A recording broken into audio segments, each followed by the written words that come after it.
ಸ್ವಾರ್ಥವಿಲ್ಲದಿರುವ ಲೋಕ ನಮ್ಮದು, ಇಲ್ಲಿ ಸ್ವಾರ್ಥವೊಂದೇ ಬಡವನಾಳುವಂಥದು.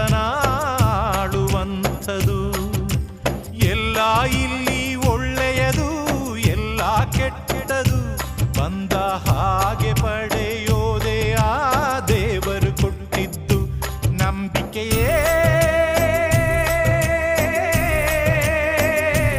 ಇಂಥ ಊರು ಬಿಟ್ಟವರ ಕಾಯೋ ಊರುಗೋಲು, ಆದರೆ ಮೂರು ಬಿಟ್ಟವರ ಮುಂದೆ ಬೂಡ ಮೇಲು. ಅದು ಯಾರೋ ಬರೆದೋರು, ಗಾಯದ ಮೇಲೆ ಬರೆಳೆದೋರು, ಚಂದಿರನಿಲ್ಲದ ಆ ಬಾನಿನಲ್ಲಿ ಬೆಳದಿಂಗಳ ಹುಡುಕು